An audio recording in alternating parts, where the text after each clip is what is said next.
Kia ora koutou, my name is Sian Williams speaking from Aotearoa, New Zealand, on behalf of my colleagues and the work we're doing around the diagnosis of cerebral palsy. In particular, our co-design approach, prioritising solutions and improvement strategies around early diagnosis and management for Maori and non-Maori with cerebral palsy. So the diagnosis of cerebral palsy is one of the first significant moments for families and can play a central part in shaping the parental role for years to come. The diagnosis experience, early care pathway, and that family journey can be a very complex process to navigate. And with that, there are continuing opportunities for improvements in health service delivery.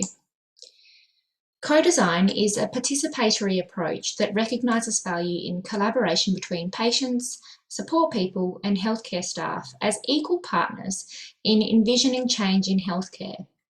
In the context of this study, we, researchers from the University of Auckland and the New Zealand Cerebral Palsy Register, sought the expertise from the Good Health Design team and participation from parents of young children with cerebral palsy and health professionals working within diagnosis and early management of children with cerebral palsy and their families. We aimed to co-create prioritised solutions and strategies for change through a series of co-design workshops, meaning that we had both parents and families and health professionals working together in the same room at the same time. And these co-design workshops were divided into either discovery workshops, which were about sharing experiences, opinions and ideas on the topic, and then prototyping workshops that centred more about ideas around solutions. And I'll explain these more in a little bit more detail in a moment, but I just wanted to note that we actually held two sets of these workshops.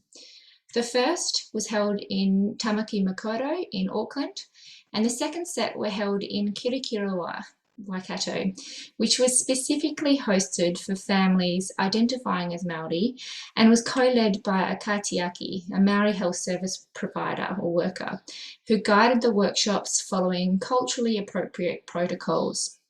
So, for example, this approach included the use of karakia or Māori prayer throughout the session where needed, where appropriate, and whakawhanangatanga practices throughout the sessions to support engagement and establish connections throughout. In total, 14 health professionals and 12 parents of children ranging GMFCS levels and ages of diagnosis receipt took part in the study. Though it might look like we had fewer parent participants within the workshops, most of our parents actually attended both sessions, whereas some health professionals could only attend one. We actually ensured that there was an equal balance of parents and health professionals within each session. So if anything, we're actually aiming for more parents and health professionals within a workshop so that there was minimising of any risks of any power imbalances so that families felt comfortable to share. So the discovery workshops really focused on sharing and understanding the different experiences, and the health design team used a number of activities to facilitate this conversation. And this included an activity of thinking through objects. So each person would pick up an object that appealed to them and use it to help talk through a moment of significance that came to mind. Another activity was a scenario activity where they were presented a common sort of diagnosis scenario that helped stimulate discussion on perhaps aspects that might be familiar to them, might be similar, or might be different to their own experiences. And this then followed to empathy mapping of these discussions around feelings, thoughts, and needs, and then also mapping out what worked well and perhaps not so well within that current healthcare journey that they were in. The prototyping workshops took those experience and ideas forwards into planning out possible solutions. So in Auckland, a card sort activity was used to help map out and plan these priorities. For our Maori focus workshop, we used an activity around building a whare or a Maori house with arts and crafts, and it was based on a Maori health model where each side of the house represents a cornerstone of Maori health. And participants are really encouraged to think big with how health services might better meet the needs around early diagnosis and management of cerebral palsy. So some of the hopes discussed were about families and health professionals really working together, building relationships so that holistic wellbeing needs can be met, and having a holistic picture of the family circumstances too.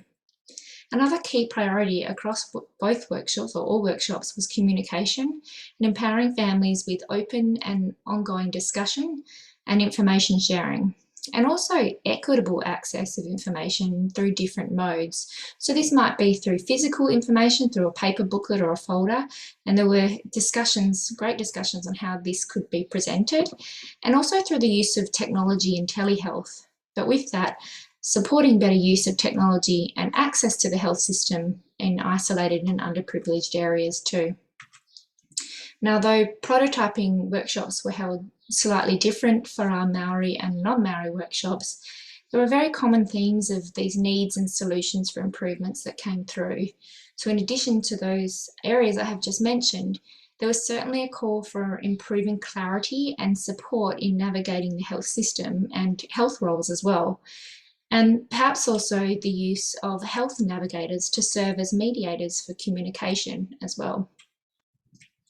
We've listed a number of strategies here that were identified within the workshops, and I encourage you all to hit pause here and look through these in more detail. Especially for clinicians working in this area, this could be a key take home for you, where a lot of these possible solutions could possibly be quite readily implemented. But as well as this, a take home for clinicians from this work is that a co-design approach might be something your service could actually benefit from. Though some clinicians had very clear reservations about the processes going into it, at the end, some were asking, when can we do this again? Families also talked a lot about how empowering the process was, and there was such an eagerness for sharing and reciprocal learning from all of our participants. And this is a valuable take-home for our message for our families too. There's such an emphasis of how powerful your involvement in health service and research planning can be. And on that, I'd like to thank all our families and health professionals involved in this process, and the Starship Foundation for supporting this work. Thank you. Tēnā koutou.